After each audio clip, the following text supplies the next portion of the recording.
Hey there, I'm Dan Haggerty.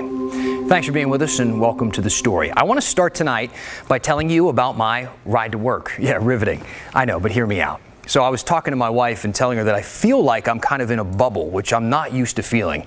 Usually in a situation like this, we'd be covering the rallies and going to the vigils and talking about donation drives. We'd be taking it into people's homes or interviewing volunteers as they unloaded a truck with stuff that people in need. And, we're just not doing that right now because we can't. Frankly, we shouldn't be doing stuff like that. But I stepped briefly into someone else's bubble today and it just stuck with me. So I'm almost out of dress shirts, so I stopped by the dry cleaner to drop some off. This is really like the only place I've been aside from the grocery store or here since this whole thing started. The woman who works the counter is the same woman who I always see. She was being careful. She was staying back, wearing gloves, that kind of thing. But we're kind of pals a little bit because she's from Pittsburgh, and that's where my wife grew up, and I grew up in West Virginia like an hour away. I told her I was surprised that they were open. And she said, yeah, but there's not really anybody dropping off clothes because nobody else is going to work. And I said, well, I expect to be going to work through all of this. And she said, count yourself lucky. Her husband got laid off yesterday. I learned something new about my Pittsburgh dry cleaning pal. She's married, and her husband worked at a restaurant, and they're scared about more than just a virus now. That's life in her bubble. Now, the only way we can understand what's going on in yours is if you help us understand, if you think that's going to help you, or if you think it might help some of the other people who watch us right here on The Story every night. If you think that will help, reach out to us. Let us know what's going on. I promise we're listening.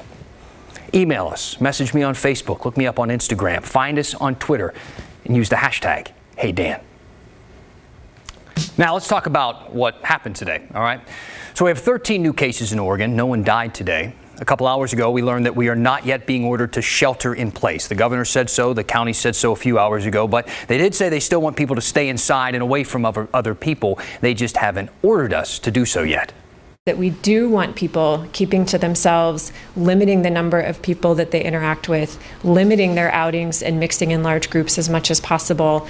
I do get reports of people in bars, people gathering in parks. I think everyone is worried and rightfully so. I am worried too. And right now, the best thing everyone can do is use common sense, take care of your needs, but please, please limit your contact with others as much as you possibly can.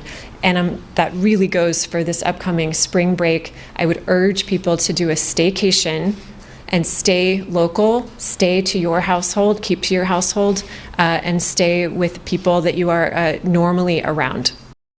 Now, when it comes to Portland specifically, Mayor Wheeler sent this tweet out today. It says, I know you have a lot of questions about the shelter-in-place order that I'm considering. It does not mean people will be locked in their homes. It means that if they don't have to be out, they won't be. Now, from what we understand at this point, you would still be able to go out for essentials like groceries or walking the dog, stuff like that. But we're not going to know the specifics until a shelter-in-place actually happens. Now, as for testing, we're still waiting. The governor's team told us that we have those 20,000 tests on the way, but we don't have a date as to when they are actually going to be here. What they were able to tell us was who would be able to get this first round of tests. They will go to healthcare workers who are showing symptoms of COVID-19, anyone in hospitals, long-term care facilities, jails, or other so-called high-risk congregate settings, people considered high risk for the virus. And finally, the state said it would activate its existing flu surveillance infrastructure. The governor's team went into some more detail about exactly what that is. 25 basically people around the state and get them a rapid set of kits so that they can implement more broad tests as quickly as possible, and we can start to get a better sense of community spread through that. So we know that we're going to go through those for first and foremost. We think that's in the range of a couple thousand for those, and now we're working on the criteria for how to expand it beyond that. That very nice photo was supposed to have his name under it. That's the governor's chief of staff. Now, the state is also suspending overnight camping at state parks starting Friday, April 3rd. I guess a tiny bit of good news to tell you about is that you do have a little bit more time to pay your taxes this year, but you still have to pay them. The IRS is pushing the payment deadline to July 15th, but you still need to file by April 15th. Remember that because, even during a pandemic, the tax man still cometh. The governor also spent a lot of time this morning talking about medical equipment, or the lack thereof. We've been reporting on this every single night here on The Story. Our hospitals say, frankly, they don't have enough. And considering every other hospital around the country is saying pretty much the same thing, no one is going to come in here and save the day for us. At this point, they say they will run out of medical gear here. So another question we've gotten a lot from you is what you can do to help. Maybe sew or make masks for doctors. Seriously, that's where we are at this point. In fact, take a look at this photo from Bloomberg. It shows hospital staff in Seattle. They are making medical gear with office supplies. And if they don't have enough of, I don't know, what looks like Ziploc bags there and string, the CDC has another suggestion. As a last resort, they want doctors to wrap bandanas around their faces. Here's Maggie Vespa. We'll start by showing you this photo again because it's bizarre, it's real, and it's still happening. Our sister station in Seattle shot this video today showing staff at Providence St. Joseph Health in Renton, Washington, making masks and other protective gear for doctors and nurses. The shortage driving this bizarre scene is being felt nationwide. As the number of people getting tested and treated for coronavirus ramps up, doctors need to use more and more PPEs, or personal protective equipment. Things like gloves, masks, gowns, etc. In fact, it's getting so bad, the Centers for Disease Control put out a list of strategies for optimizing the supply. It urges doctors to consider reusing face masks under certain circumstances, especially if they're not noticeably soiled, and if hospitals flat out run out, consider using bandanas. Yesterday, President Trump invoked the Defense Production Act to buy and produce medical supplies of all kinds, as if we need them for war. Today, the vice president said production is ramping up. Honeywell alone is repurposing a factory that was destined for Mexico to produce another 120 million masks per year. But doctors warn they could run out in days, partly because recent orders weren't even being filled. According to a survey released earlier this month from Premier Inc., which helps thousands of hospitals buy and manage supplies, more than 700 types of protective products were on allocation. That means hospitals were only receiving partial shipments of the supplies they ordered. One stat, hospitals were reportedly getting less than half of the N95 masks they were expecting. So here in the Portland area, just like everywhere, this is understandably freaking a lot of people out. We totally get that. And we have had so many messages and emails from people asking if they at home can sew or make masks, gowns, or other gear for doctors and nurses to use. Our executive producer asked Oregon's governor about that via phone today. This was her reaction. I appreciate all of the Oregonians' efforts to hand make their own protective equipment. Unfortunately, it probably does not comply with our safety standards. But Governor Kate Brown's office is asking Oregonians who work in other fields that use medical-grade gloves, masks, and gear to donate it. So is the county. They're collecting supplies at a few locations in Portland. This woman used to own a business that sold safety kits for traveling. So I have several face masks left over. She's also a former ER nurse and knows all too well the pressure workers on the front lines are facing right now. Oh, it's hard, really hard, and I send them all my best. All right, Maggie Vespa joining us now, joining us remotely as she has been for the past couple of days. We saw at the end of your piece there, a lot of people are stepping up to help. I got a couple of people reaching out to me, one specifically using hashtag #HeyDan. They upcycle clothing and they think they might be able to help some of these medical workers get the equipment that they need. And this is the type of stuff we're trying to vet and pass on to the people who need to see it. I know that we both found interested in, and this is the kind of stuff you're seeing too.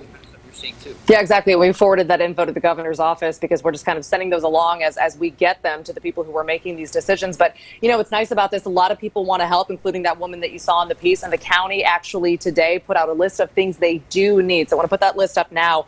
You can see there are latex-free gloves, procedural masks, surgical masks. Those are medical grade things. But look at the bottom of the list, or the last two items on the list anyway. Two of the items a lot of us have at home. A lot of people went to the store and stocked up on these things in mass, which is hand sanitizer and disinfecting wipes. And, you know, they put those items on the list. That means that medical workers need those items here in the Portland area. They'll go to Portland metro area hospitals.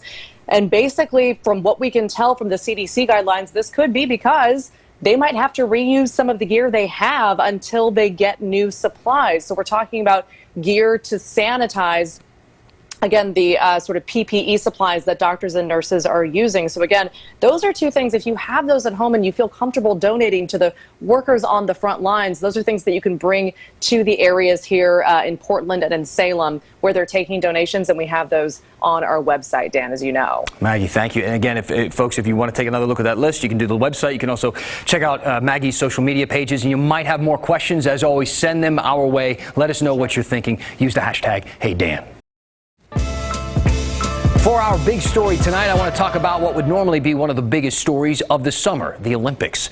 I don't want to make this all about me, but right now I'm wondering if I'm even going to get to go to Japan to cover the games like I was supposed to, before all of this happened. Now, yesterday, Pacific University professor Jules Boykoff published this essay in the New York Times with a pretty clear-cut headline: Cancel the Olympics.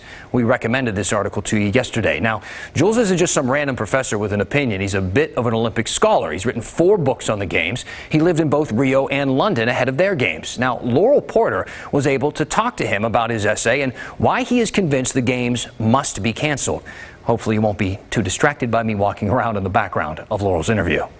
You're an expert on the Olympics. You've written 4 books, and this week you had an essay, an op-ed in the New York Times, and the headline was "Cancel, period, the period, Olympics, period." Pretty emphatic. Why do you feel so passionately that the Olympics should be canceled? Well, first of all, kudos to the New York Times for coming up with that title. They get all the credit for that. But in the essay, I argue that in the time of a pandemic, we need to slow down and think about what really matters in life. And to press ahead with the Olympics would be to create a very dangerous petri dish, an experiment using humans that will very probably go wrong. If we listen to the epidemiologists today, they're saying that gatherings like the Olympics, where you bring people from around the world and then send them back home afterwards, is a recipe for transmission. And I also argued that, the Olympic Charter that the IOC, the International Olympic Committee, abides by, has all sorts of humanitarian impulses in it. I've read it from cover to cover numerous times, and I can tell you there's a lot of good stuff in there. It might seem like cancellation is a negative thing, an ominous thing, but it would actually be an act of global solidarity. The facts on the ground are that we just can't go on with an event like this when there's a global pandemic of the proportions that we're seeing right now. We've had boycotts before, but as far as cancellations, this would be the first cancellation of the Olympics outside of the world wars. What's the bottom line here, Jules? The bottom line is that we're in the midst of an unprecedented global public health pandemic, and that we need to take every single precaution possible to make sure that it doesn't spread any further, and that we take care of this thing, and that holding big events like the Olympics is a recipe for disaster. It's a recipe for disseminating the disease, and as painful as it is, the games just should not go on. Okay, we're going to put their entire interview up on kgw.com, and Laurel and Jules talked about a whole lot more, including how the Olympic torch run is still slated right now for Fukushima, Japan later this month, even though Greece canceled its run because of health concerns. Okay, this is that part of the story where we bring in Kristen Severance and she answers all of the questions that you've been sending in. It might look a little bit different production-wise. We usually have a cameraman in here moving in and out and kind of showcasing what we're doing, but we're limiting the amount of people that we even have in the studio with us. So right now it's just us and a robotic camera. So take it away. What do we got today? All right, so let's look at the questions. The first one has to do with a mandated quarantine. Annie Marks asks, what would happen if we went into a mandated quarantine? Would we be able to get groceries, go outside? Will everything closed? What about gas stations? So it varies by state. In San Francisco, you can leave your house to take care of your health, the well-being of your family pets. You can pick up medicine, visit a doctor, get supplies to work from home. You can get necessary groceries. You can go for a walk or a hike, but maintain social distancing. In San Francisco, you can also visit a family member in another household for medical reasons. You can work at an essential business like hospitals or, if you're a first responder. Now, in San Francisco, if you you violate those terms, you'll get a fine or imprisonment or both. In Italy, residents had to show receipts from stores. Gas stations are open in San Francisco. So a lot of, you are able to do some things. You are talking about a serious difference from what we are experiencing right now. And I know a lot of people think that what we're dealing with right now is serious, but that's even a step up. Yeah. Okay, what else we got? All right, so our next question, it says, hey, Dan, why are celebrities and athletes without symptoms being tested when we cannot get tests for our sick patients and healthcare workers? So according to Business Insider, they looked into this. Celebrities and wealthy people, I mean, I don't think we're going to be surprised here, but we are going to be frustrated. It's money. They appear to have better access to tests because a lot of them are hiring these concierge doctors, and then the doctors are able to ship their nasal swabs to private labs. Okay. Yeah. Question 3. A little frustrating, right? Yeah, a little bit. All right, so our last question, this is from Teresa. She says, I'm a healthy 48-year-old woman. I have a 3-month-old grandson who I want to visit. Is that going to be safe? He does not go to daycare. This one is kind of tearing families up right now. This is really, really hard for people. It is sad. And, we talked to one of our experts about this, and she said, you know what? She probably shouldn't. She probably should not go. She said now that we know 40% of hospitalized COVID patients are under the age of 50, we have to start considering, the risks to young adults as well. And children under 1, they're at a particularly high risk. Ideally, this person would wait until she and the rest of the family can be tested before visiting. I know that is so hard for so many people to hear right now, and it's one of the most difficult parts about this social isolation, but get creative. Use FaceTime. Do what you can to stay connected. Thank you so much to Kristen. And for all of your questions, keep them coming. Use the hashtag #HeyDan. When the story continues. A lot of you are wondering if it's safe to ride TriMet right now, and we have an answer for you. And all that other news that you're not getting during, well, frankly, the biggest story of our lives? Yeah, we got some of that for you too. And how do we care for each other when we can't even be near each other? As Jeff Goldblum once said, life finds a way. I just want to be near you. I want to hold your hand. Wish I could. Welcome back. Thank you so much to everybody sending in your questions about coronavirus or frankly anything else. Just keep using the hashtag #HeyDan. You guys have been tweeting and emailing us so much. We love it. We're trying to get back to as many of you as possible, so keep it up. If you haven't heard from us yet, just be patient. We'll get back to you. Now, a lot of the questions that you've been writing in have been about riding the bus. Kim Fleming emailed us and asked, should the governor stop public transportation like TriMet? Seems like a bus full of people would spread the coronavirus more easily than a restaurant. That's a great question. And yeah, buses can get crowded. We should all be keeping that safe 6-foot distance from one another right now. Now, Multnomah County health officials, they talked about this very thing today and said buses might be safer than you think. Buses and Maxes have doors opening and closing frequently, which creates for good airflow. Okay, TriMet also saying that they're seeing riders separate from each other a lot. A big reason that they're able to do that is because ridership has dropped significantly, so people have more room to spread out. We've got a chart here. It shows passenger numbers over the past several weeks. Last week, they saw a 10% drop. The week before that, there was a 5% drop. Now, a lot of people do still have to ride TriMet. We know that. You have to get to the store, get groceries, get medicine, because it's the only form of transportation you got. We understand. We've seen some questions about how clean it is on board. So here's what TriMet had to say. In addition to nightly disinfecting of our buses and trains, TriMet crews are also wiping down the main touch points at rail stations and transit centers daily, including hop validators, ticket machines, pay phones, elevator doors, and elevator buttons. But they also say, obviously, these surfaces only stay clean until someone coughs or sneezes on them.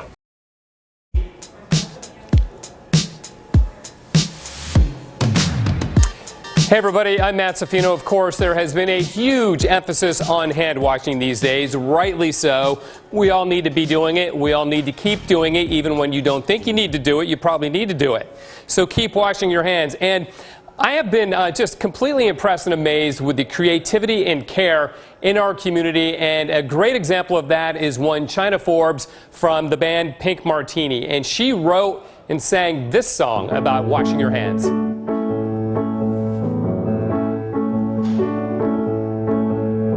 Wash your hands, everybody.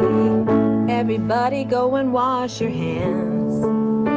How many times do I have to tell you before you will understand?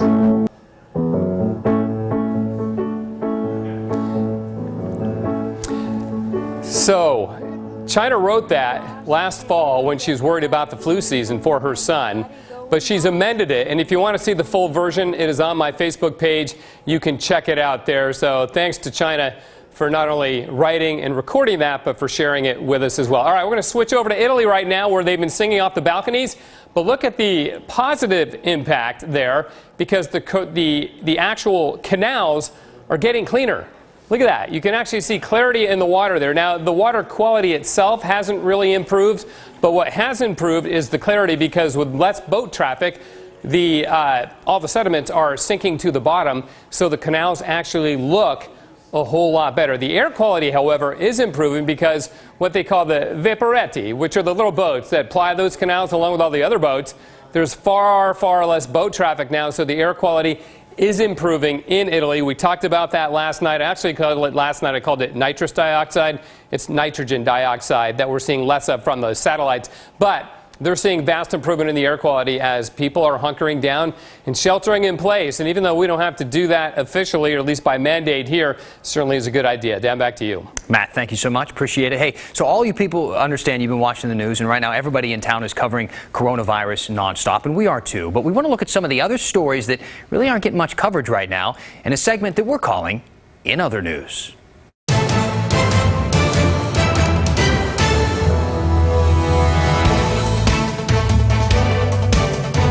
In other news, a man who works for the Oregon Department of Corrections says a coworker attacked him with a stun gun in a hazing incident. Michael Kilgus is suing the state, claiming Coffee Creek Correction Facility put up with a culture of silence enforced through violence, threats, and hazing. He says he had a seizure after being tased. A man was seriously hurt in a small plane crash in Clackamas County Wednesday. He was the only person on board. Fire crews say the plane went down while taking off from the Eagle Nest Ranch Airport. The FAA is currently investigating exactly what caused the crash. A federal agency has approved a natural gas pipeline that would begin on the Oregon coast in Coos Bay. The Jordan Cove project has been met with a lot of controversy, including protests from environmental groups and Native American tribes. State leaders have also denied permits for the project. And that's In Other News. All right, that just about does it for us tonight. We aren't going to end the show with comments like we usually do, though we are still reading all of them, so keep them coming. And instead, I want to end with an email that we got earlier today. Cameron wrote in and said, a friend of mine, Portlander Dan Weston, started a Facebook group last weekend called Songs for Social Isolation. Over 1,000 group members already. So I looked it up. I saw a bunch of people on there singing and playing music from all over Oregon, all over the country, and all over the world, actually. So I'd like to finish tonight by sharing one of the songs that, spoke to me a little bit, and with some of the ways that we're all connecting with each other and helping out, even if we have to keep our distance for a while. I just want to be near you. I want to hold your hand. Wish I could ease the fear in you. You know I understand. It's gonna be a long, hard wait, 'cause none of us know how to pass the time. If I could choose a partner for the end of the world, you know I hope to God you'd be mine. I might use today to write a letter, saying all the things I never shared. Someday we'll look back and things get better, and you'll have my words to show I care. It's gonna be a long, hard wait, 'cause none of us know how to pass the time. If I could choose a partner for the end of the world, you know I hope to God you'd be mine. Take a walk, write a song, we can still talk all night long. Read those books sitting on your shelf. Just please promise me